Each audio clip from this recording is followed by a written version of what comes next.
Bienvenue au podcast Chanter ma vie, le podcast qui vous plongera au cœur de l'art de chanter. On va parler de techniques vocales, de trucs de pro et de tout ce qui entoure cet univers fascinant.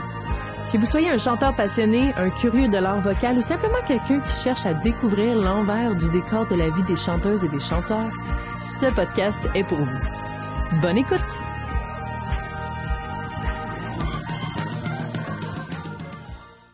Bienvenue au podcast Chanter ma vie. Alors aujourd'hui, on a une invitée très spéciale, Isor. Elle n'est pas une chanteuse professionnelle, ça fait changement. Et non, mais elle va nous aider, mesdames et messieurs. Elle est là pour nous aider. Donc c'est mon élève de chant et présente-toi. Donc on a passé à cet épisode, c'est pour vous autres, les chanteurs. Ouais. Donc qu'est-ce que tu fais, Isor? Pourquoi es-tu ici aujourd'hui? Alors, déjà bonjour à tous. Moi je m'appelle Isor et puis je suis thérapeute en relation d'aide et coach. Alors ça mange quoi en hiver, un thérapeute en relation d'aide? C'est pas de la psychothérapie déjà, donc je m'occupe pas forcément là de toutes les personnes qui pourraient avoir un problème, on va dire, ou on va dire une condition de santé mentale. En revanche, moi avec mes clients, là ce que je fais c'est beaucoup d'écoute et puis je les amène à être un peu plus autonomes dans leur vie, à savoir un petit peu comment gérer leur vie au quotidien et puis les difficultés pour qu'ils soient armés, qu'ils connaissent leurs ressources pour justement faire face aux problèmes qu'ils peuvent avoir au quotidien. Donc voilà, c'est ça. Et là, Isor, t'as écouté tous mes podcasts. Ouais. Je pense que j'ai aucun invité qui a fait ça pour vraiment se préparer pour aujourd'hui. Et là, elle arrive, elle a des feuilles, mesdames et messieurs, vous ne les voyez pas, mais elle a pris des notes. Elle est prête. Ouais. Alors, écoute, c'est parce que dans nos cours de chant, des fois, le premier 15 minutes, sincèrement, je suis vraiment choyée, c'est presque une thérapie. Puis ensuite, c'est moi qui te coach. Ouais, donnant. C'est ça, donnant, on est comme ça. Ouais. Puis là, je me suis dit, OK, là, on parlait qu'on voudrait peut-être faire une masterclass parce que je disais que je rencontrais beaucoup d'artistes, autant ceux que je coach que mes collègues, qui manquaient vraiment de confiance en eux, qui, des fois, voulaient tout lâcher, savaient plus pourquoi ils faisaient de la musique, etc., parce que c'est un milieu vraiment très hostile, très difficile. On va pas tout donner sur un tapis. C'est quoi l'expression? Tapis d'argent? Non, c'est pas ça. En tout cas, sur un plateau d'or. Un plateau d'argent. Hey. Ouais, ou d'or. D'or. Ça dépend. Tapis. OK, excusez-moi. C'est la fin de l'année, là. C'est mon dernier podcast de 2024. Vous allez l'entendre en 2025, mais c'est ça. La fatigue parle. Donc c'est ça. Fait que là, on se disait, peut-être faire un masterclass, nous deux ensemble. Donc, on verra, mais ensuite, tu as eu l'idée, première étape, je vais venir à ton podcast. J'ai dit, parfait, viens-t'en. Ouais. Alors, je te laisse... Qu'est-ce que tu as noté? Pas juste des podcasts, mais aussi ce que je te parle en cours. Oui, déjà, je veux te remercier pour le... C'est une belle opportunité. Puis c'est vrai que j'ai été quand même très surprise parce que c'est un milieu que je ne connais pas. Donc c'est clair qu'il y avait quelque chose de très nouveau là pour moi d'entendre les artistes s'exprimer, pas juste sur un partage d'ailleurs d'expériences, mais aussi sur ce qu'ils peuvent vivre dans leur quotidien. Puis j'ai trouvé en fait le podcast très intéressant parce que c'est tu permets de libérer la parole, en fait. C'est ça que j'avais envie de dire. C'est comme un bâton de parole que tu donnes. Et puis, je pense qu'il y a beaucoup de choses qui se sont exprimées, honnêtement, puis même au niveau des émotions. Donc, j'ai trouvé ça très innovant, comme tu sais l'être. Puis, une belle opportunité. Et puis, une belle opportunité surtout d'exprimer ce qu'on peut vivre dans ce milieu-là. Donc, moi, ça m'a touchée. J'ai été très sensible, puis je suis très sensible à ce que vous vivez. Je comprends qu'il y a un environnement qui est pas forcément favorable, puisque je retiens en tout cas de tout ce que j'ai pu entendre et voir, c'est tout ce que ça génère comme émotion. Alors oui, c'est up and down parce que l'environnement, on parle d'un environnement hostile, mais c'est l'environnement dans lequel vous vivez, dans lequel vous travaillez. Donc ça peut être effectivement très déstabilisant. Puis je comprends qu'il y ait à la fois cette passion qui vous anime avec beaucoup de joie, beaucoup d'excitation. Puis effectivement le We Ward qui qui est sur scène, le fait de devoir partager ça au public, puis en même temps, à l'intérieur, je comprends le conflit qu'il peut y avoir parce que il faut vivre, il faut se faire reconnaître, il faut exister dans un environnement, dans un contexte qui est presque vous êtes presque à contre-courant, ou en tout cas dans une espèce de lutte pour qu'on vous voie, pour qu'on vous entende, pour qu'on vous reconnaisse. Donc je comprends, puis il y a beaucoup de questionnements, je comprends les frustrations, puis l'insatisfaction aussi qui peut naître en fait de tout cet environnement-là. Donc ouais, moi ça m'a rempli de sensibilité pour vous, puis j'ai juste envie de vous dire, je vous vois. Je vous vois et puis je vous entends dans la difficulté que c'est de vivre cet art, parce que vous avez un talent, puis j'ai envie de vous dire, vous êtes des étoiles parmi les étoiles, vous n'êtes pas un produit. Donc j'ai entendu beaucoup de croyances aussi, hein, de choses là, un peu limitantes, là, en tout cas qui vous drainent. Mais, par exemple, parce que c'est pas tout le monde qui a écouté tous les podcasts, ouais. Peut-être qu'il y en a que ça va être leur premier podcast ouais. aujourd'hui. Donc c'est quoi que tu as noté dans les croyances limitantes que beaucoup justement, avaient? Ouais, on est un produit. Il y a une date de péremption. Waouh, waouh. Ça là, ça vient me chercher. Ça vient me chercher au fond de moi parce que non, il n'y a pas de date de péremption. Vous n'êtes pas un produit. Vous avez votre unicité et puis vous êtes beau.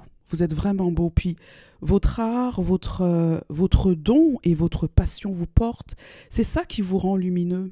Puis puis je veux pas minimiser la mission que vous avez parce que on vit dans un monde désenchanté, les amis. Et c'est cette lumière et cette joie que vous apportez au monde. Votre mission, elle est bien au-delà là de je chante et puis je fais de la scène. Et c'est beaucoup plus que ça, votre impact. Donc, puis c'est ça qui m'a un peu fait mal à l'intérieur de moi. Je me suis dit, oh, bon sang, une date de péremption. Non. Aussi longtemps que votre lumière va briller, vous allez exister. Puis j'ai entendu les questionnements, bah ouais, mais comment est-ce que je fais, ma famille et tout ça, est-ce que je m'arrête? Est-ce qu'on va m'oublier? On va pas vous oublier. Vous allez pas, vous avez un impact qui peut s'afficher dans l'éternité. Donc oh, c'est beau, ouais, ça. c'est quelque chose qui m'a marqué dans les croyances. Puis j'en ai noté là effectivement quelques-unes là, mais alors oui, il faut être solide. Ouais. Vous devez être solide. Mais ce que je note en fait dans cette lutte pour exister, hein, parce que parfois j'avais presque l'impression que c'était... on essaie de survivre dans tout ça, là. C'est l'impression que j'ai eue, là, en tout cas ce que moi j'ai perçu, que c'était dur de vivre, et voire même parfois de survivre dans ce milieu-là. Pour faire votre place et pour exister pleinement. Mais oui, il faut être solide. Et puis, c'est pas il faut, c'est que vous avez développé une résilience parce que dans un contexte comme ça difficile, pour justement exister, vous devez être résilient. Donc, c'est une qualité que vous développez à travers ce que vous vivez pour vous montrer, pour vous faire valoir. Puis, la résilience, c'est une qualité. Parce que dans le monde dans lequel on est, dans un monde qui change très très vite, dans lequel il faut se forger là quelque part, pas une carapace, hein, pas forcément, mais en tout cas il faut se forger des armes et des ressources supplémentaires pour survivre. La résilience est une ressource pour vous, c'est une qualité. Puis effectivement, quand on parlait de changement, oui, on est dans un monde, là, on parlait de fast fashion, de fast food, de fast music, etc. Ouais, vous, ça vous oblige, hein, hop, faut passer au travers, mais vous restez vous-même. Puis la chose, en tout cas, la plus importante, c'est de ne pas perdre votre identité, de ne pas vous perdre. De ne pas vous perdre. Comment on fait? Ouais. Coach. Comment est-ce qu'on fait pour ne pas se perdre? Par exemple, c'est ça, quand on disait, je me souviens, je pense que c'était avec Soreen, qu'on parlait de fast fashion, fast food, ouais. Puis il y a tellement, juste pour te dire, il y a 120 000 chansons qui sortent par jour sur les plateformes de streaming.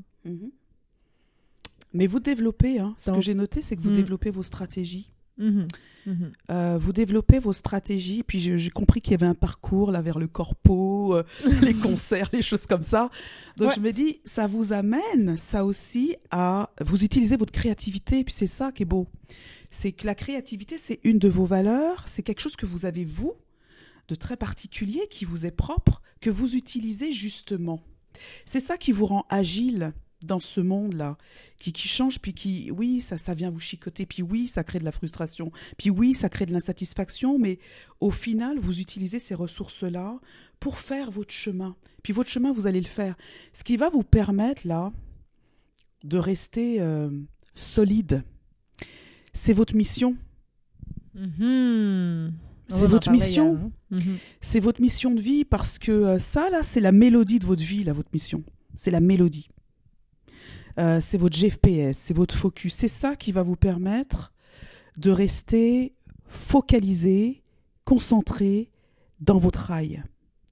La vision que vous avez, la chose que vous avez, que vous nourrissez au fond de vous, de l'impact, de la contribution que vous voulez avoir pour le monde, elle est là. C'est ça votre GPS. C'est ça votre GPS. C'est ça qui doit vous donner à chaque fois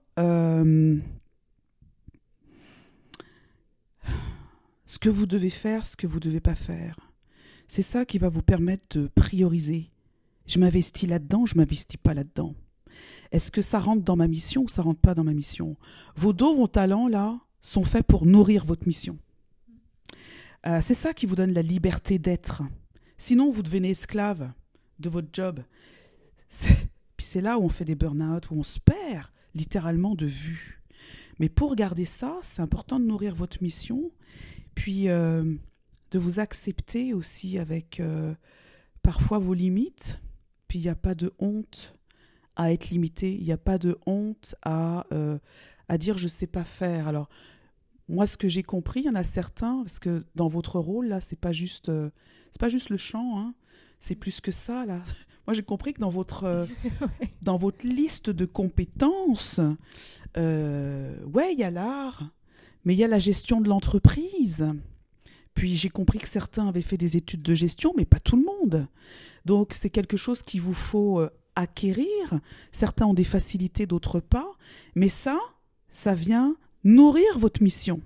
C'est ce qui vous permet de réaliser votre mission. C'est pour ça que c'est important. C'est là où vous donnez de l'importance aussi à ce que vous faites.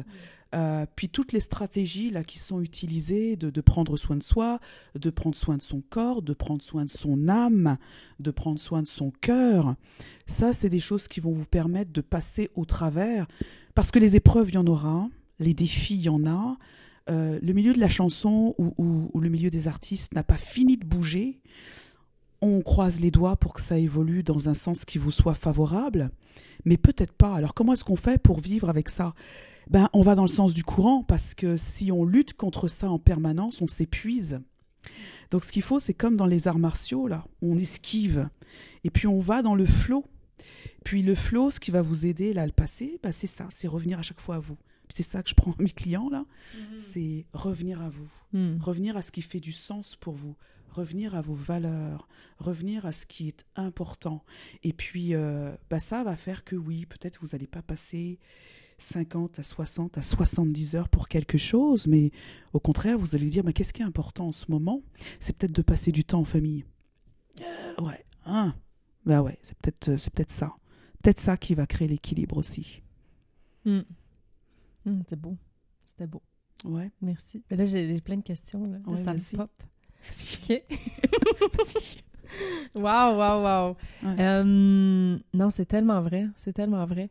Il y a beaucoup d'artistes. Moi, c'est sûr que je suis une fervente. Je défends beaucoup je crois beaucoup en la force des réseaux sociaux parce que ça m'a tellement amené de belles opportunités.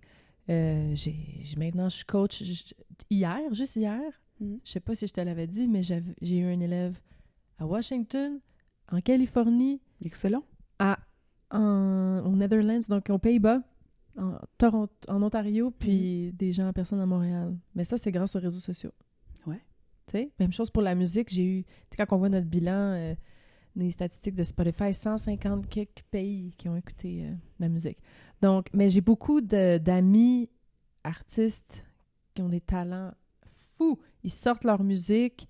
Ils sont pas gênés de sortir leur musique en CD sur les plateformes, mais ils sont terrifiés de devenir un peu un influenceur. Tu connais ce terme? Ouais. Donc, c'est les gens qui font juste poster des photos, des vidéos, qui sont pas nécessairement des chanteurs, des chanteuses. Et là, il y en a dans mes invités, tu as sûrement vu, il y en a qui sont très bons à poster sur les réseaux sociaux, il y en a qui aiment moins ça. Puis, qu'est-ce que tu leur dirais? Est-ce que ce serait, dans le fond, c'est correct qu'ils postent pas si c'est pas aligné à leur GPS, encore une fois, à leur étoile? Ouais, si c'est pas eux. Si c'est pas eux. Il n'y a rien de mal, dans le fond. Non, c'est correct. Je veux dire, l'important, c'est de se reconnaître dans ce qu'on fait. Mm-hmm. C'est pas d'imiter quelqu'un. Peut-être que le chemin de l'un sera pas votre chemin. Il y a d'autres façons aussi de nourrir sa mission et de répondre à son besoin. Peut-être que, effectivement, si vous êtes quelqu'un de particulièrement réservé ou que vous n'aimez pas et que vous n'avez pas envie, c'est correct. C'est correct. Vous allez trouver autre chose. Vous allez trouver autre chose qui va être bien pour vous. Pas en fonction de l'autre. Et puis c'est là où je trouve qu'avoir une mission qui est claire et une vision qui est claire de ce qu'on veut apporter permet de ne pas se comparer. Parce que vous êtes unique. Votre talent vous est unique. La façon de l'exprimer, c'est vous. Puis c'est important que dans votre identité, vous sachiez qui vous voulez être. Puis c'est pas un personnage c'est vous. Donc si ça vous correspond pas, si vous n'avez pas envie de passer par le chemin le plus fréquenté, j'ai envie de dire, faites votre chemin vous. Puis là, vous allez être aligné, vous allez être congruent avec vous-même. Puis c'est ça qui est le plus important, c'est que vous soyez à l'aise. Mm-hmm. Donc peu importe, c'est pour ça qu'il y en a dans les invités qui finalement... il y a mieux faire des contrats de cover parce que les gens ne vont pas nécessairement les connaître, mais à chaque spectacle, on voit le sourire des gens, on a fait notre mission, on les a rendus plus heureux. Oui. Ça, c'est aussi noble que d'avoir une vidéo virale sur TikTok. Ouais. Ça va même amener plus de joie, on ne sait pas. Ouais. Mais c'est bon.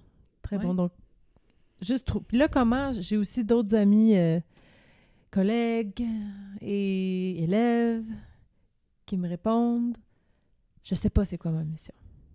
Ou, je sais pas, ou pire, ça je l'ai entendu, mais ça j'avoue, je l'entends avec des plus jeunes, des ados. Ouais. Je suis comme, pourquoi des fois, il arrive, premier cours, je veux devenir une chanteuse internationale. Je suis comme, moi aussi, j'avais le même discours quand j'étais jeune. Par contre, je savais pourquoi. Puis là, je dis pourquoi? Je veux être connue. Ouais, le besoin de reconnaissance, le besoin d'être vu. Moi, je suis comme, mais voyons. Bah ouais, on a tous envie d'être vus. Puis alors, encore plus quand on est artiste, parce que être artiste chez soi, à chanter dans sa cuisine... Mais ça peut pas être ça, la mission. Non, ça peut pas être ça. Mais je sais pas, je juge, la mission, la mission, mais en fait, la mission se nourrit avec la vie, avec le temps. Ouais. Puis quand on a 20 ans ou quand on a 15 ans, qu'on commence à chanter, puis que effectivement on est influencé là par ce qu'on voit à la télé, etc. Mm-hmm. C'est correct parce que il y a quand même quelque chose là qui commence à naître. Et puis j'ai envie de dire, c'est un premier pas. Puis ça va éclore, ça va être nourri par les expériences. T'es beaucoup plus sage que moi. Moi, je suis comme non, ça peut pas être ça. mais être alors. C'est clair que la vision, puis le besoin de contribuer à quelque chose de plus grand, là, si effectivement c'est juste pour soi, mais en même temps, c'est une passion. Moi, quand j'entends ça, je me dis, ben oui, t'as un besoin de reconnaissance qui est chez tous les artistes. Tous les artistes, on est amené à un moment donné à montrer son art. Tout le monde n'est pas prêt pour ça. Et c'est correct aussi. Mais à un moment donné, oui, il faut passer le pas. Parce que, quelque part, c'est notre vulnérabilité aussi. Si on se dévoile. Donc, vouloir être reconnu, c'est parce que ça nourrit aussi un petit peu notre ego, là, ça fait du bien. Mais j'ai envie de dire, tous les artistes vivent ça. Par contre, la mission, ça se nourrit avec l'âge, avec le temps, puis avec les erreurs, avec les faux pas. Ça va se nourrir tranquillement. Et puis, à un moment donné, ça va être C'est ça que je veux faire. Et il y a des gens qui ont un talent particulier, qui savent très très bien chanter. Leur mission, ce sera peut-être pas ça d'ailleurs. C'est pas parce qu'on a un talent ou un don que la mission s'aligne systématiquement avec le talent particulier qu'on a. Ah, moi, j'en ai des amis comme ça. Oui. J'en pense à une en particulier. On était, mais pourquoi t'arrêtes? On a fait de la tournée ensemble. Une voix, là. Une voix. Elle est devenue agent d'immeuble. Et là, elle est beaucoup plus heureuse. Bah oui. Parce qu'elle était comme, m'amener si ça... Ah oui. Tu sais, c'est ça. Puis, nous, on est comme, non! Peut encore chanter, mais dans un contexte différent qui n'est pas forcément professionnel parce qu'elle trouve sa voix ailleurs. Mais, exact, donc c'est vrai, c'est correct aussi. Oui, Puis, oui, même chose pour les compositions, ils font pas ça dans... J'ai plein d'élèves qui ont fait de la composition, on réalise, un peu comme toi, on fait des... Là, en ce moment, on fait juste des covers, puis peut-être un jour, on écrira une chanson. Ouais, pourquoi pas. Puis il y en a que c'est juste pour leur famille, leurs amis. Il y en a une grand-maman, elle montre ça à ses petits-enfants, puis là, elle a ses number one fans. C'est sa petite fille, elle connaît toutes ses paroles de chansons par cœur, c'est adorable. Puis ça la remplit, et puis c'est satisfaisant pour elle. Elle n'a pas besoin de plus. Il y a ça aussi dans les parcours, ouais. Et c'est pas... Puis là, je veux lever quelque chose. C'est pas mal, malgré ce que l'entourage pourrait dire ou pourrait projeter. Tu pourrais faire une carrière, etc. Je veux dire, là aussi, la personne doit se respecter dans qui elle est, dans ce qu'elle a envie, dans ce à quoi elle aspire dans la vie. Comme moi, j'ai décidé d'arrêter les spectacles de cover juste avant la pandémie, etc. Puis j'en ai fait un petit peu depuis, puis ensuite, je me suis vite rendu compte, non, j'avais décidé d'arrêter, c'était ça qui était aligné à ma mission. Puis, des fois, faut que je me rappelle ma mission, parce que je me dis, j'ai pas fait de spectacle cette année. J'ai pas fait de spectacle. Moi, j'ai pas fait de spectacle. Je me dis, mais c'est pas grave, j'ai écrit tant de chansons, j'ai fait tant d'heures de studio, j'ai créé tant de vidéos. J'aurais pas le temps de faire tout ça si j'étais tout le temps partie la fin de semaine à faire 2-3 spectacles par semaine. Puis j'ai des amis que c'est le contraire. Ils me disent « Hey, wow, faut que tu arrives à faire comme autant de contenu sur les réseaux sociaux. » Mais j'ai dit « Oui, mais moi, j'ai pas de spectacle. » Vice-versa. Donc, faut juste que ce soit aligné. Puis là, maintenant, depuis que c'est stable, là, j'ai des amis qui me disent « Je pense que je vais arrêter moi aussi. Non, parce que je veux faire plus de la composition. » Donc, c'est le fun de voir que on peut inspirer une influence positive aussi. Absolument. Parce que moi, je me souviens, quand j'ai commencé, c'était vraiment qui a le plus de spectacles par année? Peu importe la sorte de spectacle, des gigs, j'appelle ça brune des fois, là, le festival de Saint-Lin-Lin qui met même pas de speaker sur le stage puis que ton micro feed à chaque 5 minutes, mais c'est pas grave, t'as eu un spectacle. C'est comme non. Mais ça prend du temps. C'est ça. Ça prend du temps, puis ça prend de... Pour accepter, Ça prend du temps, puis ça prend, tu sais, de régulièrement revenir à... On est quand même dans un flow, là, tu sais. On fait tellement de choses en même temps. Parfois, on n'a pas le temps, là, on prend pas le temps de réfléchir, mais ça prend ça, tu sais, ça prend de se questionner soi-même, là, comme tu fais, de dire... est-ce que c'est important? Est-ce que ça en vaut la peine? Est-ce que... faut se questionner soi-même, pour se ramener et se dire, non, finalement, non. Pas important. Puis j'ai fait d'autres choses, effectivement. Ouais. Je voyais plus, je me souviens, début vingtaine, je voyais plus mes amis parce que chaque fin de semaine, j'étais pas là. Donc, on m'invitait plus à la fête. Ils m'invitaient plus. Après 2-3 ans, j'étais juste plus dans la gang, mes amis du secondaire et tout. Puis, cégep aussi, en tout cas. Puis là, il y a eu la pandémie. Puis là, j'ai pas repris les spectacles. Et là, je revois mes amis. Puis là, je me dis, aïe, c'est le fun. Je m'en vais à la fête. On essaye d'aller à la fête de l'une puis l'autre. Puis je me dis, ça, c'est tellement important aussi. Les relations. Les relations. Puis c'est pas... C'est ça. Vraiment. Puis des fois, je me souviens, moi, je l'oubliais complètement. J'étais comme, ils comprennent. Ils comprennent, je suis en spectacle, je suis en tour, ça va être ça. Puis mais c'est sûr que les amis, on a d'autres amitiés. Les amitiés deviennent nos collègues, absolument. Ouais. C'est les seules personnes avec qui on peut être amis parce que c'est les seules personnes qu'on voit. Oui, ça restreint le cercle. Mais des fois, ça fait des tensions, ça fait... Oups, une petite chicane d'amis, oups, on doit quitter le band, oups, on a, tu sais, des petits... Parce que tout est mélangé, il n'y a pas comme travail, amitié, amour, non. Moi aussi, même mes relations, c'était dans la musique aussi. Tout était... Ouais, tout tournait autour de ça. Tout tournait autour de la job. Là, maintenant, il y a ça, il y a mes amis, il y a ma relation. Ça, c'est pareil. Ouais. Ben, il est là, l'équilibre. Hein. Je me sens vraiment mieux, là, vraiment. Ouais. En tout cas. Ouais.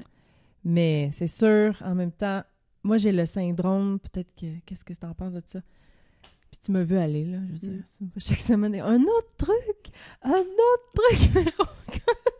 Mais j'ai l'impression qu'il me manque tout le temps du temps.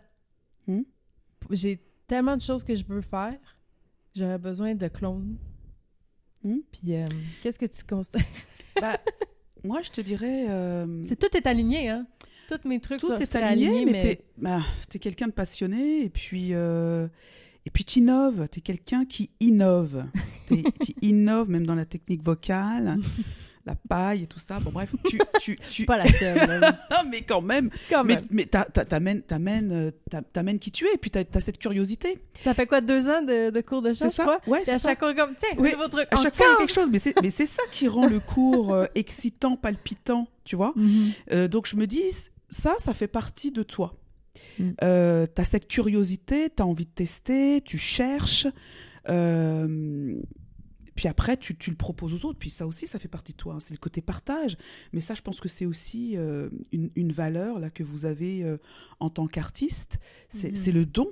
C'est le don à l'autre. Oui, avec cette générosité. Donc, super. Moi, j'ai envie de dire, applaudis ça parce que c'est toi. Après, il faut le gérer dans le temps. Alors, dans le gérer dans le temps, pareil... qu'est-ce qui vient nourrir ta mission? Parce que c'est là aussi, hein, la mission, elle vient aussi cadrer tes priorités. Qu'est-ce qui va nourrir ma mission? Qu'est-ce qui va me nourrir moi à travers ça? Qu'est-ce qui va me faire du bien? Qu'est-ce qui va faire du bien à l'autre? Et puis, rien ne t'empêche de te dire que, oui, je vais tout faire, mais je ne pourrais pas tout faire en un mois. Non. Après, moi, je pensais faire ça dans les vacances de Noël. Là. Non, après, c'est être raisonnable. Être raisonnable, tu vois. Mais c'est de se dire, OK, je vais le faire, mais je me laisse peut-être un temps plus long parce que sinon, je vais partir dans un roller coaster et puis je vais faire, mais me dire, OK, puis prendre le temps de l'apprécier, ça aussi, tu vois. Donc, si tu veux garder ton équilibre, c'est aussi de se dire, OK, tout est important, mais tout n'est pas utile. Et puis, je vais égrener pour... tu sais, c'est comme je vais faire durer le plaisir.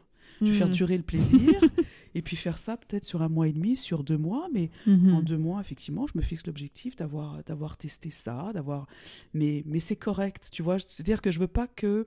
ce serait dommage de se restreindre alors que tu as ce potentiel créateur. Puis c'est toi, puis c'est qui tu es. Alors, ça fait partie de ton identité, ça fait partie de... Tu foisonnes d'idées, fine, exploite-le, développe-le, c'est un potentiel que tu as, c'est une ressource, mais effectivement sans te brûler.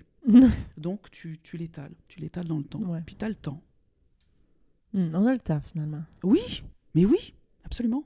C'est fou. Il n'y a pas de date de péremption. Moi, j'ai eu 30 ans, là, puis je l'ai comme... senti la péremption arriver. Mais non. C'est fou! Mais c'est tellement... Mais ça, c'était à cause de personnes dans l'industrie. Tu sais, j'ai vu un atelier, ceux qui étaient au Artist Lab, vous allez vous en souvenir. Je ne nommerai pas de nom. Mais il y a un manager de France qui maintenant travaille... Je pense que je n'en avais pas parlé de celui-là. Lui, il a dit carrément, il ne prend personne en haut de 28 ans, je crois. Automatiquement. Tout le monde dans la salle, on s'est regardé. Quoi? Ça refroidit. Ça refroidit. Et là. Ouais, parce qu'on est plus malléable. Malléable. Intéressant. Hey, hein, tu dis, OK, dans le fond, manipulable, t'aurais pu dire. Ouais, c'est ça. Ouais. Tu peux plus la mouler. Ça, c'est sa vision à lui, puis il a le droit de l'avoir. Il a le droit. Au moins, c'est très clair. C'est très clair. Après, Après, est-ce que vous aussi, vous avez le droit, parce que vous avez quand même, j'ai envie de dire, votre don, votre talent vous appartient. C'est vous qui décidez ce que vous voulez faire avec. C'est là où, j'ai envie de dire, il y a quelqu'un qui avait dit ça d'ailleurs, hein, on prend notre destin en main absolument, absolument. Ça vous appartient. Il n'y a personne qui peut mettre un veto ou dire bah non, t'es pas assez, t'es pas assez, you don't have what it takes. Non, non, c'est à vous, puis c'est ce qui vous définit. Donc vous avez le pouvoir de faire ce que vous voulez avec, de le développer comme vous l'entendez. Puis c'est ça qui est important, c'est vous pouvez pas donner le pouvoir à quelqu'un d'autre. Puis c'est là aussi où vous allez être moins vulnérable dans le sens négatif, là, moins fragile, parce que votre carrière, vous la gérez, votre talent, votre don, puis vous mettez tellement d'efforts, puis c'est ça aussi qui me rend sensible à vous, c'est d'entendre tout ce que vous mettez comme énergie, tout ce que ça prend de discipline, de rigueur, tout ce que vous développez de compétences, d'écriture, ça vous demande d'être inspiré régulièrement, etc. et de voir le peu de fruits que ça rapporte. Ouais, ça fait mal. Oui, ça fait mal. Oui, ça crée de la colère. Oui, ça crée des doutes. Les doutes, de l'impuissance peut-être même parfois, de se dire, bon sang, je cravache comme 2, comme 10, je passe des heures et des heures, et puis quand j'ouvre le robinet, il n'y a qu'une goutte qui sort. Je veux dire, oui, c'est frustrant. Je veux dire, même moi, j'étais en colère. Je vous entendais, j'étais en colère. J'étais là, mince. Puis, mais je comprends, mais ça, là, c'est ça qui vous donne aussi là, cette force de caractère et qui vous donne aussi le droit de dire, ben ouais, j'entends ça, ben je passe mon chemin, quoi. Parce que, et c'est à vous aussi de décider avec qui vous avez envie de travailler. Vous avez ce choix-là aussi, même si ça paraît pas. Hein, ça paraît pas qu'on a le choix. Ça paraît pas qu'on a le droit de dire non. Non, ça ne me convient pas. Puis ça, c'est les valeurs. Hein, c'est vos valeurs qui vont venir vous aider. Là, les valeurs que vous allez nourrir, du respect de vous-même. Puis dans le respect de soi-même, il y a ça, c'est qu'est-ce que j'accepte, qu'est-ce que je n'accepte pas. Est-ce que vous avez envie de durer? Puis il y a des artistes qui durent très très longtemps. Donc je me dis, ça aussi, il faut le regarder. Il y a des contre-exemples. Ouais. Il y a des contre-exemples. Alors ça, c'est flagrant que oui, il y a des contre-exemples. Donc s'il y a des contre-exemples, ça veut dire que vous aussi, vous pouvez le faire. Vous pouvez être un contre-exemple. Vous pouvez créer la surprise en disant, ben voilà, je fais mes enfants, je mets ma famille, je m'arrête 5 ans et je reviens. Ouais. Je reviens à 40 ans, bam! Ouais, bam! Mais ça se fait même chez les champions olympiques, tout ça, là, qui se permettent. Ils se permettent, mais parce qu'ils s'autorisent ça. Donc, je me dis, la limite que vous vous mettez, c'est vous qui vous la mettez aussi. Mais comment on fait pour... Il y a un concept que j'entends aussi vraiment souvent, c'est le syndrome de l'imposteur. Ouais. Tout le monde là. J'ai des amis, des voix en or. Oui. Je vais juste leur dire, mais chante, fais-moi une petite 30 secondes d'une chanson, puis publie. Ah non, mais c'est jamais assez bon. Ou je suis qui, moi, pour chanter? Ben, t'es une chanteuse. Ouais. Je veux dire, ils font des spectacles en fin de semaine, par exemple, de cover ou quelque chose. Mais ils ont ce syndrome de l'imposteur. Moi, personnellement, je l'ai toujours un peu eu. Mais moi, je vais avec le motto « fake it till you make it » depuis que je suis petite. C'est comme... Ou « think big ». Think big, c'est ça, c'est Bob Gratton, je pense. C'est un truc québécois. Ouais. Une émission québécoise. Ouais. Puis, comme, gars, moi, ça fait des années que je veux passer à la télé. Je veux passer à la télé. Je suis refusée tous les concours, tout le temps. Mes élèves passent, pas moi. Puis, je suis comme, Colin. Je suis comme, voyons. Persévérance.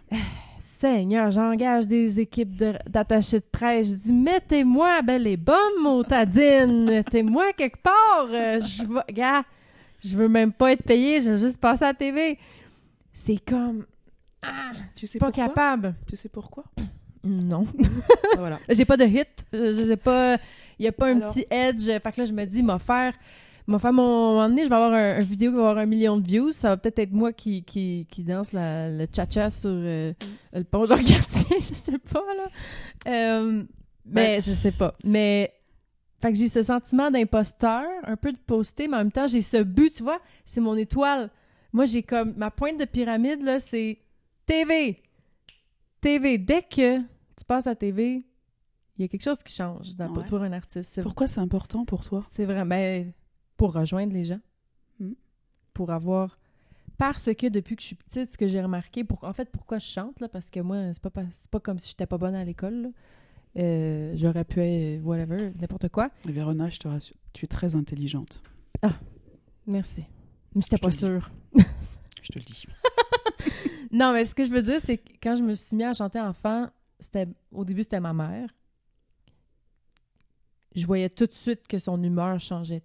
Mère monoparentale, très stressée, pas beaucoup de joie de vivre dans sa vie, à part moi. Puis les moments où je chantais, il y avait vraiment quelque chose qui... Je la voyais s'illuminer. Donc, ma mère a toujours été ma première... C'est pour elle que je chante. Ensuite, il y a eu mon père, même chose. Quand je me suis mis à chanter, illuminé. Puis la fierté, tu sais, dans leurs yeux. Puis ensuite, mes amis. Là, j'étais la reine du karaoké. Mon père m'avait acheté une machine de karaoké à l'époque, avant les ordinateurs. J'avais 8 ans. La première qui avait une machine avec les CD karaoké. Donc là, c'était les parties. Moi, mes fêtes, là, il y avait un horaire, là. À 2h, on danse. À 3h, on chante. Okay. Puis tout le monde avait tellement... Puis c'était de voir que les gens avaient du fun, tu sais, puis ils étaient heureux. Moi, c'était comme... Donc, tu avais de l'impact. Ben, oui, je chante, mais moi, je veux juste que ça vous aide. Puis, quand, au début, je voulais faire des spectacles, comme après mes études, ben c'est ça, dans le fond, j'ai commencé les spectacles très jeune, puis là, je voyais que, tu sais, le piano, les spectacles de piano, un petit peu de joie, un peu moins de joie, beaucoup plus de joie quand je chantais. Fait que j'ai fait, OK, finalement, moi, j'ai être chanteuse, je pense que c'est plus ça. C'est plus ça que le monde, il trippe bien raide. Puis, ben moi aussi, là, c'est le fun, j'aime ça, mais je te dirais, c'est vraiment plus de voir les gens, ils sont comme ça, puis là... La lumière. La lumière à travers la musique. Ça a tout le temps été ça, mon go-to. Puis ce que j'aimais de la musique, c'est qu'un enregistrement sonore, comme tu disais, il va vivre à tout jamais. Je vais mourir, puis il va être encore là. En espérant que Spotify et tout ça fasse pas faillite, là. Mais de vrai. Il va y avoir des traces. Ça va être retrouvable. Ouais, tu veux laisser quelque chose, tu veux laisser une trace. Puis, c'est pas juste moi, c'est la chanson a fait un impact, puis la vidéo a fait un impact, ou peu importe. Puis là, mon premier album, quand j'ai commencé avec une chanson, puis là, j'avais des inconnus qui m'écrivaient que la chanson leur avait donné confiance en eux. C'était ma chanson Queen. C'est vraiment comme une chanson de confiance en soi. Puis là, j'ai fait « OK, c'est vraiment ça. » Parce que le cover, c'est le fun. Tu le vois dans le moment présent, t'amènes des sourires aux gens. Puis j'ai fait des gros shows, 10 000, 20 000 personnes. C'est vraiment cool. T'es comme « Oh, wow, j'ai contribué. » Mais c'est très éphémère. C'est très éphémère parce qu'après, la joie d'un spectacle, ça dure peut-être quelques heures. Le lendemain, ils peuvent encore parler du spectacle, peut-être. Mais ensuite, c'est pas mal fini. Tu sais? Alors qu'une chanson, tu peux l'écouter. J'ai une de mes chansons, The Start of Something New, une de mes amies du secondaire que j'avais pas vue depuis 10 ans, elle m'écrit « Je veux t'engager à mon mariage, je veux que tu la chantes quand on signe le papier. » Wow! Tu sais? Fait que là, j'ai fait « Oh mon Dieu! » C'est touchant, ouais. Tu sais? C'est ça. Fait que je me dis « OK, cool. Ouais. » Puis, ou des inconnus encore, tu sais. Fait que c'est là que la composition a pris une plus grosse partie, comme... C'est, oui, le chant, mais écrire des œuvres, dans le fond, qui résonnent. Mais bref, je sais pas pourquoi je suis partie là-dessus, là. Qui touche. Mais... la télévision. C'est pour ça que la télévision... On revient, merci de me ramener. Grosse semaine. J'étais un peu fatiguée. Mais c'est ça, la télévision, je sais que je trouverais mon monde, dans le fond. sais, même si on sait que la télévision se meurt, blablabla, bla, bla, bla, les gens sont sur YouTube, sont sur Netflix. Mais reste que Netflix, c'est une télévision, là, dans mon livre à moi. Là, on me donnerait un show sur Netflix, je serais heureuse aussi. Là. Moi, ça compte, c'est télévision. Ouais. Quelque chose que je peux pas publier moi-même, dans le fond, tu sais, qui a une plus grosse portée. Puis, fait que c'est ça. Moi, c'est ça qui me fuel. Ben, tu sais, j'aurais pu être médecin et aider plein de personnes, mais j'ai l'impression qu'avec une chanson, on peut aider encore plus, des fois. Mais tu vois, pour revenir à ton objectif de passer à la télévision pour avoir plus d'impact, pour toucher plus de monde, tu vois, ça vaut la peine aussi, tu vois, de ne pas rester sur un refus. Puis, moi, je me dis, le plus grand rêve, ça a demandé de pédaler, mais de savoir pourquoi. De demander, tu sais, de valider. Mais qu'est-ce qui se passe, d'essayer de comprendre, qu'est-ce qui manque, qu'est-ce qu'il faudrait, est-ce qu'il faut passer par un circuit particulier, mais pour revenir, tu vois, au syndrome de l'imposteur. Ah, c'est ça, pour ça que je disais que je ne l'ai jamais eu, parce que je pense que ça a été vraiment jeune, j'avais mon but. Ouais, t'avais ton objectif. Quand mes amis ou mes élèves me disent « Ah, j'ai le syndrome de l'imposteur, je suis qui pour poster ma musique? » Puis je suis comme « Mais voilà. » C'est ça part de ça, je suis qui? Alors, je suis qui? Là, on parle de l'identité. Tout de suite, là. Vraiment. Comment est-ce qu'on se perçoit? Comment est-ce qu'on se voit? Qui on a envie d'être? Qui on est même. Puis ça, là, ça s'explore. Je n'ai pas envie de dire que ça se travaille. Non. Ça s'explore en thérapie, notamment. Mais ça vient avec l'estime de soi. Le regard qu'on a sur soi. Puis le droit d'exister, le droit d'avoir sa place sur cette terre, même d'avoir sa place dans le milieu artistique, parce que justement vous avez votre propre identité. Donc c'est ça aussi qui se travaille dans la confiance en soi, que oui on a la capacité, puis quand on a la capacité c'est le regard qu'on porte sur soi, puis là c'est l'estime de soi. Donc ça se travaille, ça s'explore vraiment. Est-ce que tu as vu le documentaire de Céline Dion? Non. Oh, faut que tu l'écoutes. Ouais, ok. Dans le fond, elle a eu la maladie de la personne raide. Oui, tout à fait. Les spasmes et tout, là, ça a commencé... Ça fait longtemps qu'elle l'a, puis il ne savait pas c'était quoi. Puis, en gros, ce qui en est ressorti, c'est que les chanteurs, souvent, nous sommes notre voix. On n'est même plus nous. On est au service de notre voix, et c'est la voix qui mène. Donc, si la voix ne fonctionne plus, comme moi, j'ai eu juste un petit problème de reflux gastrique cette année, qui a été diagnostiqué, là, ça va mieux, mais je perdais du registre. Je savais pas. Puis là, bon, c'est OK, c'est parce que mes cordes vocales étaient en train de se faire brûler par de l'acide. Et je te jure, je savais plus qui j'étais. J'étais comme, mais qu'est-ce que je vais faire si je ne peux plus chanter? Tu sais? Puis là, après, j'ai vu le documentaire à Céline, c'est bien pire, elle. Ses cordes vocales veulent juste plus collaborer. Tu sais, moi, j'avais quand même des options, vu ma technique vocale, OK, moi, chanter de même au lieu de chanter de même. Ça m'a fait développer... Ce qui est fou, c'est que c'est une certaine partie de mon registre qui était comme plus vraiment accessible, mais ça m'a fait travailler d'autres couleurs qui maintenant sont dans mes forces, que j'aurais jamais été là si j'avais pas eu mon petit problème, finalement. Ouais, j'aurais pas exploré cette sorte de douceur, ma voix mixte, entre autres, que j'ai vraiment, vraiment, vraiment, vraiment beaucoup travaillé depuis les dernières années, qui commence à être mon trademark. On m'engage pour que je chante comme ça, alors que dans les bands de cover, on m'empêchait de chanter comme ça. Ça a ouvert une autre voie. Et à un moment donné, j'étais dans un band de cover, je devais faire Sweet Dreams de Eurythmics. Puis tu sais, quand elle va dans les... c'est très doux. C'est en voix de tête. Elle connaît ces termes. Ah ouais, elle connaît ça, la madame, là. Elle fait pas ça dans la vie, mais elle connaît ça chaque semaine. Depuis 2 ans. Puis quand je l'ai faite en voix de tête, je me suis fait crucifier par le producteur. Parce que les autres chanteuses le faisaient en belt. Plus show-off. Mais moi, je suis comme... Mais moi, ma voix ressemble un peu à Annie Lennox. Fait que j'étais tellement contente d'avoir la chanson. Puis là, j'ai fait l'envolée. Mais moi, j'étais pas capable de C'était pas dans mes habiletés. Moi, mes habiletés, c'est voix mixte, voix de tête et voix grave. Non. Ça m'a tellement détruite. Pendant des années, je voulais plus chanter avec cette voix-là. Ah ouais. Et là, le fait donc, j'ai beaucoup développé mon belt, ma voix de poitrine, après, parce que tellement me faire bâcher, me faire enlever des chansons, je me suis adaptée.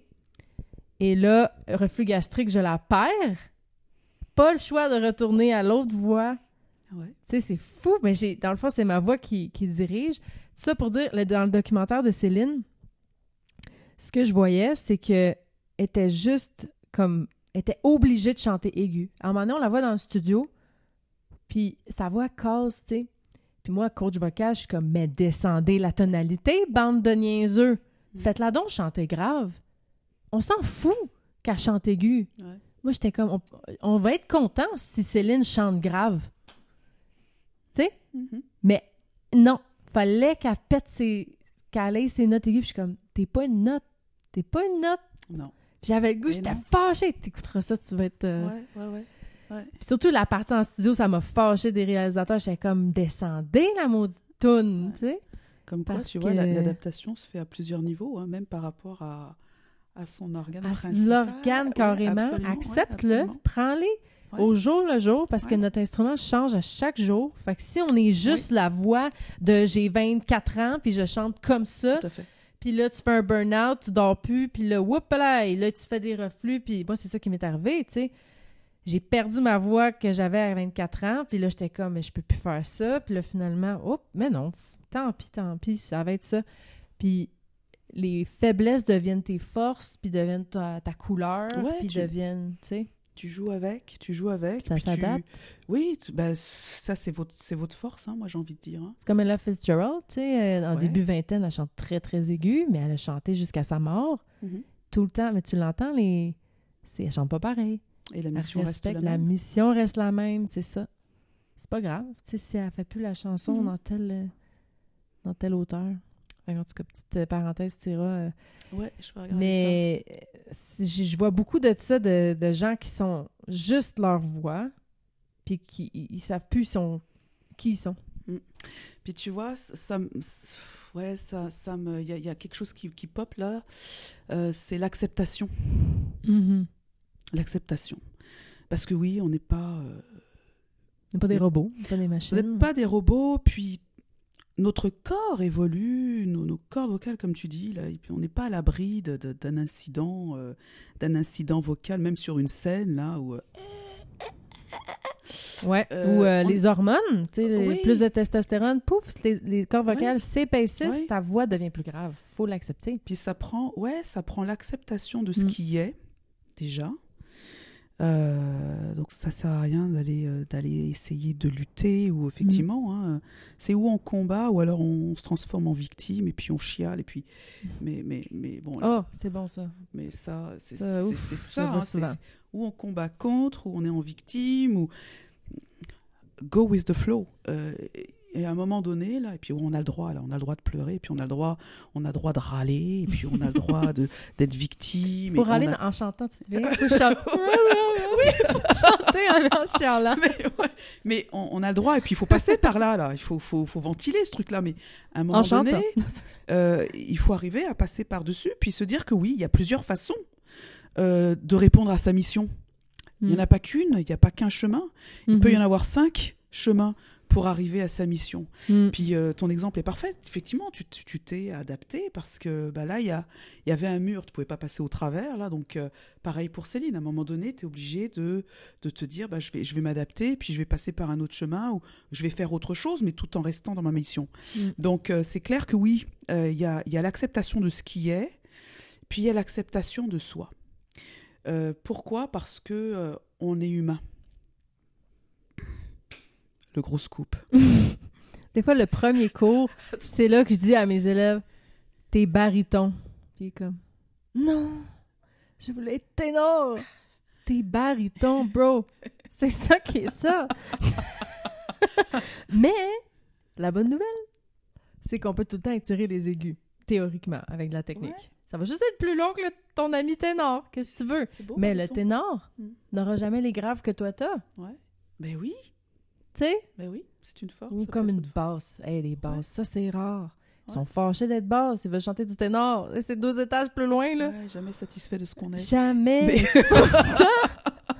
Ben voilà, à un moment donné, il faut faire la paix avec soi-même. Comme je suis pas soprano. Ouais. Je ne suis pas soprano. C'est ça. Est-ce que j'ai fait ça? Toi non plus, Isor, t'es pas soprano. Je réfléchis. Mais ouais, Moi, mais ça m'arrive souvent, mais maintenant, Avant, j'étais contre de donner le diagnostic. Puis je suis comme, ça peut changer. Puis je suis comme, faut qu'il sache en arrivant, là. Mais oui, ça peut s'évoluer un peu, là. On n'est jamais satisfait de qui on est, mais ça passe par là, hein, l'acceptation de soi et puis l'acceptation de ce qui est, de ce qui s'en vient. On a nos limites.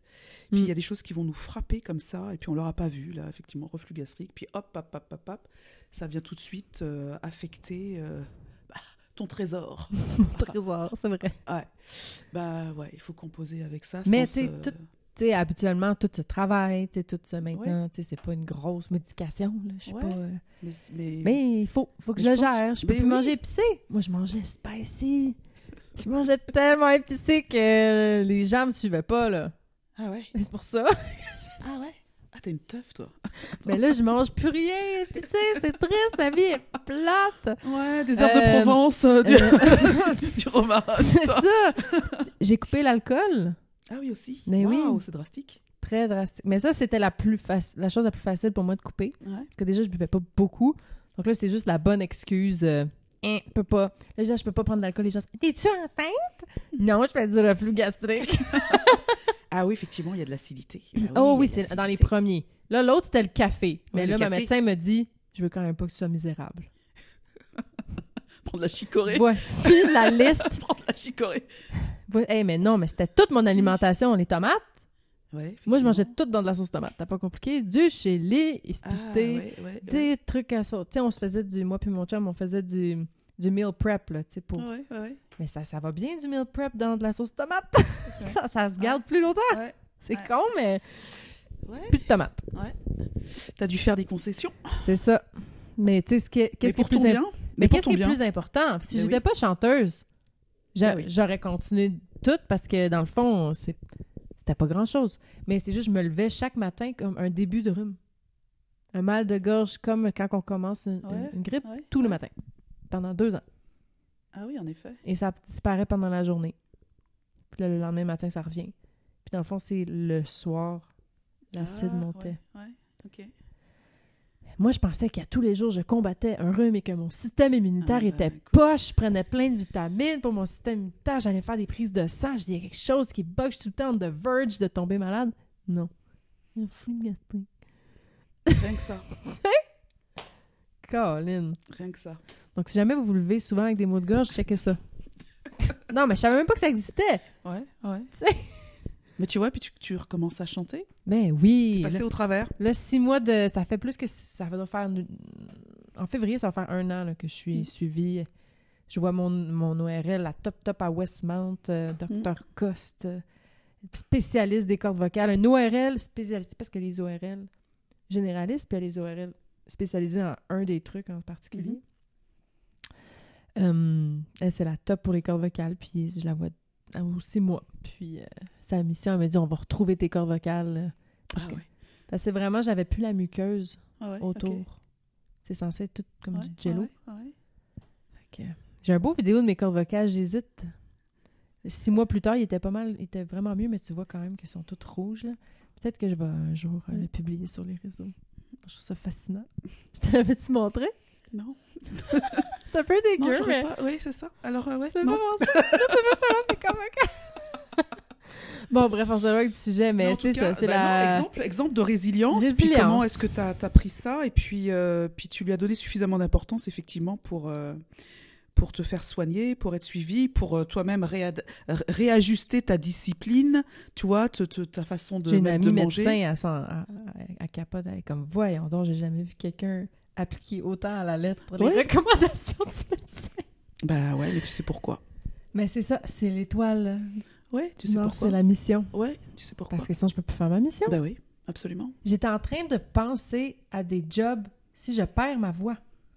En début d'année, la fin de l'année dernière, quand j'enseignais, je faisais un peu de studio, puis à 8 heures, je n'avais plus de voix.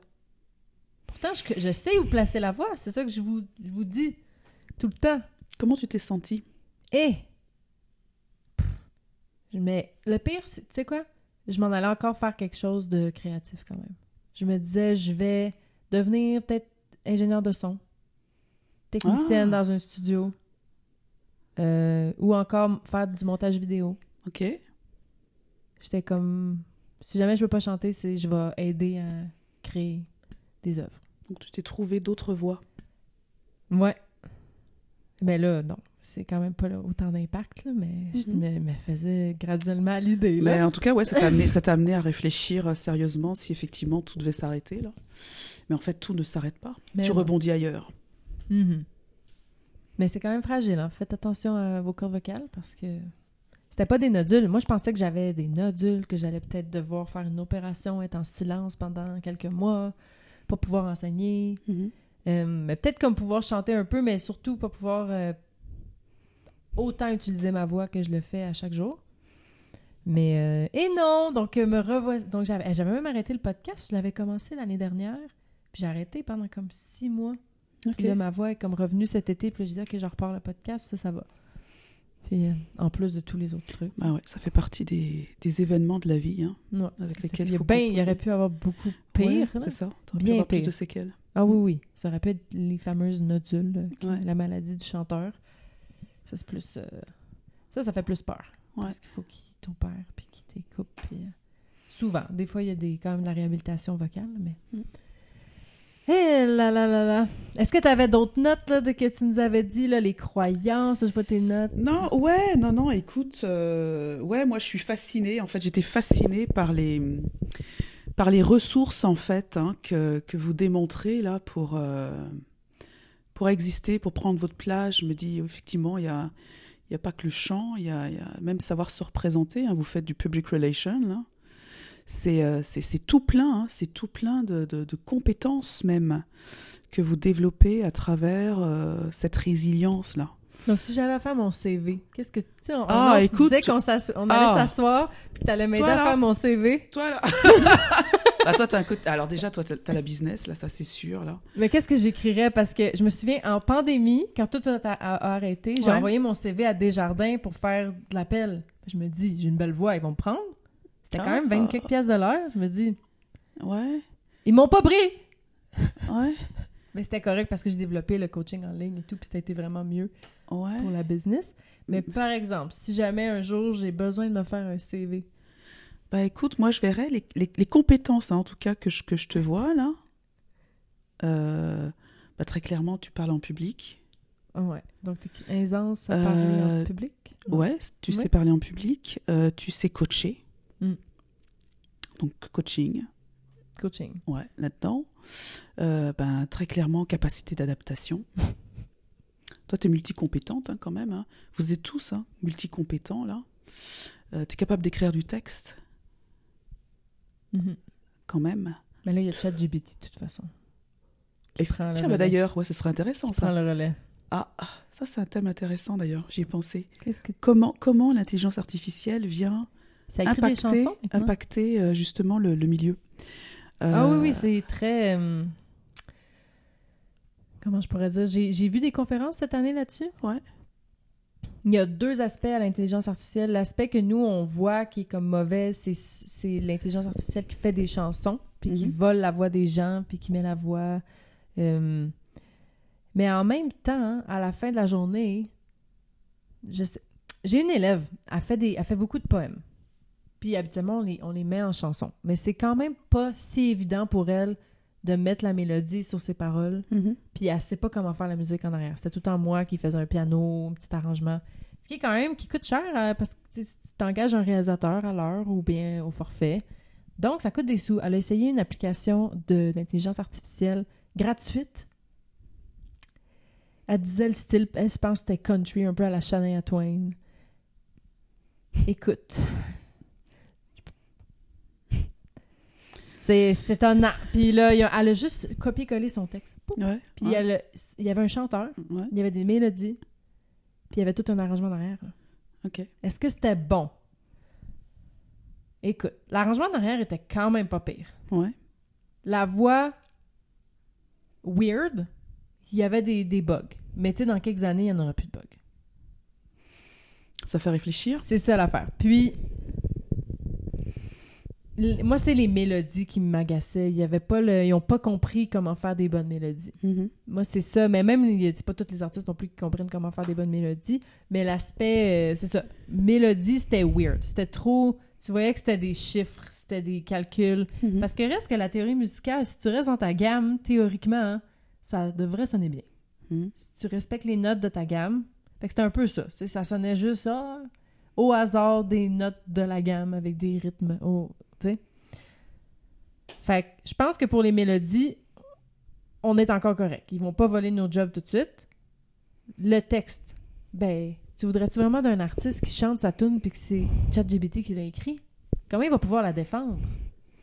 Ben ouais. Moi, c'est ça, parce que moi, mes tunes, c'est ma vie, là. Je vous amène puis je veux vous partager des histoires. Moi, c'est juste, j'aurais pas de fun à chanter une tune écrite par ChatGPT. Mais est-ce qu'il y a vraiment une crainte qu'on vous vole votre art? Non, mais il y a une crainte que maintenant, les AI vont faire plus de streams et de revenus que les humains. Mm. Les chansons AI vont être plus appréciées. Là, c'est parce que déjà qu'on avait assez de compétition entre nous, Non, mais c'est ça. là, on a de la compétition avec des freaking robots, là. Ouais, donc ça veut dire qu'il faut se préparer maintenant à trouver la petite chose qui va faire la différence. Mais en tout cas, dans ton CV, je mettrais ça. Tu sais, tu as cette compréhension techno. Geek. Ouais, geek. Ouais, geek, ouais. Tu mets ça dans... Ça. Ouais, puis les conférences, tout ça, je t'en ai déjà parlé, mais ouais, les conférences, ça c'est sûr. Ouais. Conférencière, je sais pas. C'est dans mon... Un jour, je l'ai mis dans mon vision board en disant un TED Talk. Ouais, Public Relations aussi, je te verrais bien. Ouais. Mais ça, je pense que tous les artistes ont, tu sais, je veux dire, on aime ça être sur un stage. Ouais, tout à fait. C'est pour ça que je comprends pourquoi une certaine entreprise t'aurait refusé juste pour faire du... C'est pas ta place, ma chérie, c'est pas ta place. Ah, ouais, peut-être. Mais mon CV n'était que musique. Ouais. Spectacle-là, c'est comme, on s'en fout. Ouais, pour faire de la pub aussi. Ouais. Mais une certaine entreprise... Doublage. Et le pire, c'est qu'ils m'ont réécrit l'année d'après. Ah oui? Ok. Oui. Ils voulaient me revoir l'année d'après. Parce qu'ils cherchaient du monde, mais là, je faisais plus de l'heure que ce qu'ils m'avaient. Ok. Grâce aux élèves. Ah, comme quoi, c'était pas un nom définitif. Ouais, finalement. Mm-hmm. Ils ont dû en avoir trop dans... Mais non, mais t'imagines. Tu peux prêter ta voix. Mais là, tu vois, j'ai rencontré quelqu'un récemment, une chanteuse et voice actress. Ouais. Elle se fait voler sa job par les AI. Ah ouais, ok. Parce que là, les publicités, ils rentrent leur texte puis ils mettent la voix de tel robot. Ça coûte presque rien. Boum. Ils ont la voix pour leur pub. Ça fait mal. Ouais. Encore une embûche sur le chemin. Tu sais, elle me disait, elle faisait des salaires, là, vraiment, elle était dans les tops là, au Québec. Elle faisait du 100 000, 200 000 de voice-over par année. Okay. C'était débile, comme le nombre de contrats qu'il faut que tu aies pour avoir ces salaires-là en termes en artiste. Nous, on est riches à 30 000, les artistes. Tu comprends ce que je veux dire? Ouais. Comme ta carrière va bien quand tu as 30 000 et plus. C'est fou, hein? Mais là, c'est ça, là, elle me disait la première année qu'elle a fait 25 000. À cause du AI. En un an. Pow! Waouh! Ah ouais, la chute, ça fait mal. Ça fait mal. Accrochez-vous. Donc, qu'est-ce que tu nous conseilles? Je sais pas. Coach de vie, qu'est-ce que tu nous dis? Ouais, coach. Tu pourrais être coach. Non, mais déjà toi, mettons, ton client, elle arriverait complètement désespérée. Je sais plus quoi faire de ma vie. En plus, elle avait 55 ans. Ouais, ok. Une maison, une hypothèque, 2 enfants. Ah, mais on revient à la mission. On revient à la mission? Oui, on revient à la mission. On revient à la mission et à la raison d'être. Moi, je la connais pas. Tu sais, en tant que thérapeute, c'est un peu ça. Tu sais, j'arrive avec des gens, ce sont des puzzles. Hein. Ce sont des puzzles. Des fois, ils arrivent défaits. Bah ouais, on reconstruit le puzzle qui fait du sens. Il faut que ça fasse du sens. Donc, c'est ça aussi, hein, savoir la résilience, savoir se réadapter, se remettre en question. Puis ça passe par une phase, bah oui. Qui suis-je? Bah oui, on ne sait plus, on perd un peu son identité, mais on la perd pas vraiment, tu vois, on la perd de vue. Mais on la perd pas, son identité, elle est là. Donc après, il faut aller découvrir, il y a quoi d'autre? Il y a quoi d'autre? Je veux dire, quand on pense qu'on n'a qu'une chose, alors qu'en fait, on en a 10 000. On est des couteaux suisses. On est des couteaux suisses. Donc, il faut savoir aller chercher les autres ressources qu'on a. Et puis Puis il y a de très très beaux exemples. Moi, j'ai de très beaux exemples de gens qui, hop, ils ont pris une tangente et puis c'est là où il fallait qu'ils soient aussi. Donc ça s'arrête là. Il y a une autre voie. Mais non, on n'est pas mort. On ne meurt pas. Je veux dire, on continue d'avancer, puis on se trouve d'autres choses. Puis qu'est-ce que ce serait ton conseil? Un autre truc, je t'ai parlé du syndrome de l'imposteur. Ouais. Un autre truc, la procrastination. Ah! La paresse. La paresse. Savoir qu'est-ce qu'il faut faire Ouais. et ne pas le faire. Alors, on a le droit d'être... on a le droit, hein. On a le droit aussi, hein. Je veux dire, à un moment donné... Alors, faut pas que ça dure non plus dans le temps, là, mais moi, après... c'est le contraire. Moi, les gens qui procrastinent, je suis comme... J'aimerais avoir ce talent. Je sais pas si c'est un talent. Je sais pas si c'est un talent. Mais en tout cas, ça veut dire qu'à un moment donné, c'est comme si tu étais au point mort. Puis tu as du mal à avancer. Alors, où tu as du mal à avancer? Parce qu'il faut savoir ce qu'il y a derrière. Il faut savoir ce qu'il y a derrière. Mais si tu n'avances plus, il y a peut-être un problème de motivation. Donc, qu'est-ce qu'on fait dans ce temps-là? Ah, voilà. Je te pose toutes les questions. Parce que je pense à des gens dans ma tête. Je suis comme, oh mon Dieu, celle-là, je sais pas comment l'aider. Oh mon Dieu, celle-là, je sais pas comment l'aider. C'est quoi que tu as envie de faire? Tu sais, c'est toujours... je ramène toujours la même chose avec mes clients, mais reviens à toi. C'est quoi qui te nourrit? C'est quoi qui te fait plaisir? C'est quoi tes valeurs? C'est quoi qui t'allume? C'est quoi qui te met des étoiles dans les yeux? C'est quoi? Si à un moment donné, tu perds ta motivation, peut-être que tu t'es planté de voie. C'est là où il faut se re-questionner. Est-ce que je suis toujours sur le bon chemin? Est-ce qu'il ne faudrait pas que justement, pour retrouver mon énergie, mon passage à l'action, pour continuer de me créer, est-ce que j'ai besoin de changer de voie à un moment donné? Peut-être ça fait trop longtemps que tu marines à faire toujours les mêmes choses et que tu as besoin d'un peu de... Tu vois, le petit truc là. Donc toutes ces questions-là, il faut se les reposer. Mais si tu manques de motivation, c'est que probablement, tu n'es pas dans ton chemin. Et là, il faut se re-questionner. Là, il faut revenir à soi. C'est quoi qui me fait triper? C'est quoi qui fait que j'ai envie de me lever le matin? C'est quoi qui fait que j'ai envie de me perdre dans une activité au point où je ne vois pas l'heure passer? Là, quand tu sais que tu as ça, là, tu sais que tu es là où tu dois être. Donc la motivation, oui, parfois on est démotivé, ça arrive, là, je veux dire, c'est pas dramatique en soi, c'est quand ça dure et qu'on se perd, parce qu'après, c'est quoi? C'est la déprime et puis c'est la dépression. Donc, il faut se remotiver déjà à vivre. Puis à dire, qu'est-ce que j'ai envie de réaliser? C'est quoi? Est-ce que c'est le temps? Est-ce que c'est un changement de saison? Ça aussi, hein. Est-ce que je suis dans un changement de saison où j'aurais besoin de faire autre chose qui m'allume?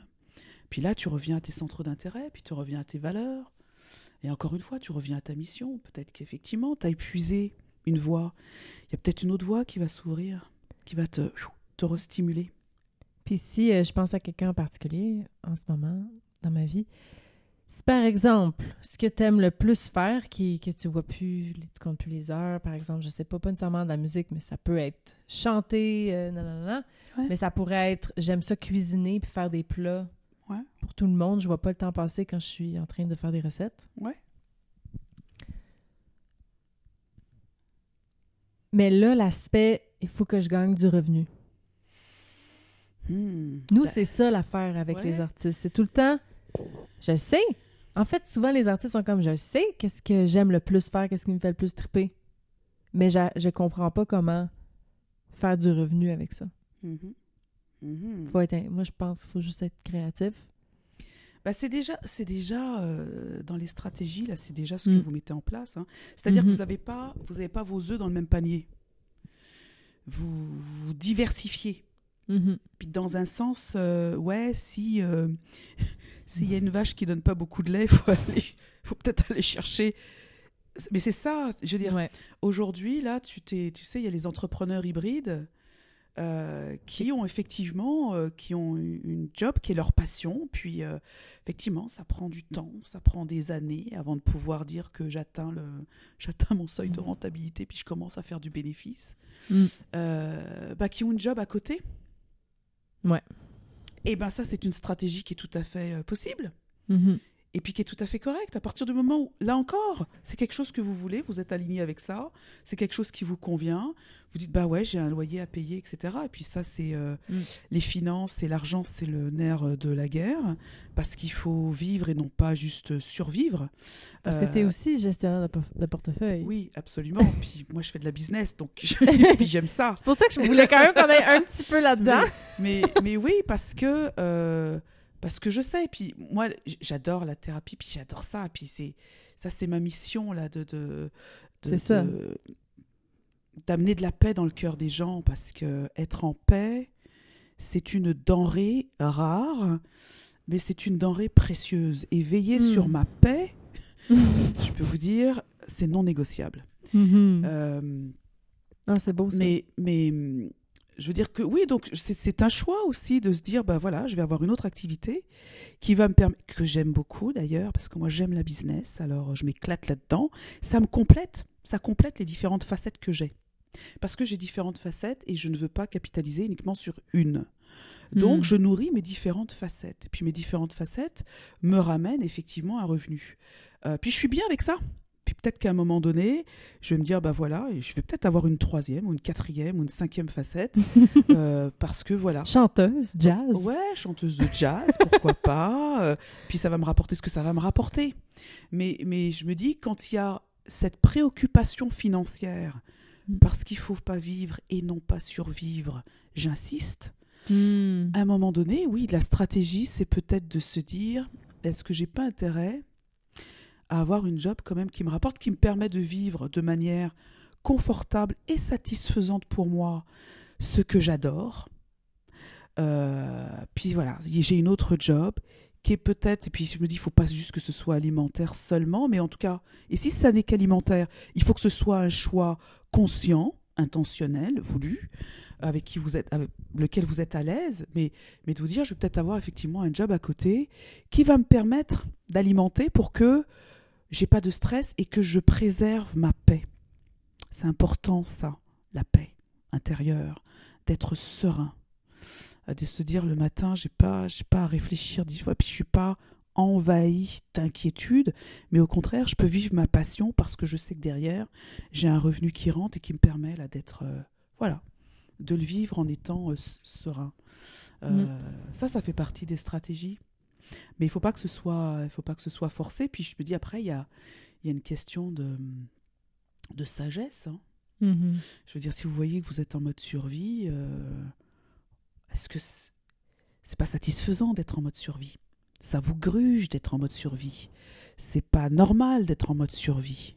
Donc, à un moment donné, ça veut dire qu'il faut peut-être avoir autre chose. Puis là encore, accepter le fait que votre art ne vous permet pas de vivre correctement. Ça aussi, ça fait partie de l'acceptation de ce qui est. Il faut savoir se le dire. Il faut savoir faire ce constat.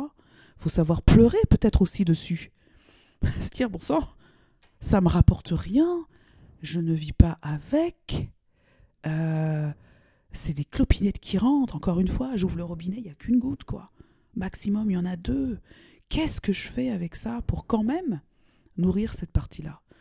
Bah là, ouais, c'est peut-être se dire, je vais chercher quelque chose qui va me permettre de vivre à côté, de me payer mes costumes, de payer des scènes, sans être dépendant, mais au contraire, j'assume mon autonomie en toute responsabilité de ce que je veux vivre, parce que moi, j'ai envie de vivre ça. Puis, à un moment donné où, effectivement, ça va rentrer, vous allez avoir une opportunité, ça va rentrer, puis là, peut-être que le job alimentaire sera peut-être moins important. Puis d'ailleurs, il y avait quelqu'un dans les sessions qui disait, il était tellement mal, ouais, il gestionnaire, c'était un des gars, c'était Alex, je crois, il vivait, il était gestionnaire, puis à un moment donné, par choix, hein, il s'est dit, c'est pas moi, je fais le choix de vivre de la chanson, de mon art, etc. Ça aussi, ça se décide, mais intentionnellement, en étant, encore une fois, aligné avec soi. Donc, je décide de lâcher ma job ou de ne pas prendre de job. Je suis à l'aise avec ça. Mais si vous êtes en mode survie, que ça devient une souffrance, là, il faut vous dire, là... Il faut être en paix. Je pense que c'est vraiment ça. Oui, être en paix et se dire, comment vous prenez soin de vous? C'est toujours ça, c'est comment est-ce que vous prenez soin de vous? Et prendre soin de soi, ça peut pas être... votre job, vous pouvez pas être esclave de ça. À un moment donné, il faut poser une action qui va vous permettre d'être bien avec vous-même. Ça, c'est important. Tellement. Ouais. Je pense que c'est un bon mot de fin, ça. Je pense que... Ouais, veillez sur votre paix. Notre paix intérieure. Oui, c'est précieux. Parce qu'on a tellement un salaire qui fait ça comme ça. Ouais. Faut soit l'accepter puis savoir que ça va revenir puis être en paix avec ça, ou comme tu dis, mais moi ça a été tout le temps le coaching. Les gens veulent continuer de chanter même quand il n'y a plus de spectacle, même quand il n'y a plus il y a plus rien, puis quand je veux enseigner moins, je monte mes prix. Ouais, c'est ça. C'est ça. Ouais. Ouais. Ou tu montes tes prix, encore une fois, à ta juste valeur. Oui, c'est ça. Parce que... à ta juste valeur en fonction de la valeur que tu t'attribues à toi-même. Mais, hey, merci. C'était excellent. Ça m'a fait du bien. J'espère que ça vous a fait du bien aussi. Hein? Ouais, merci. J'ai adoré.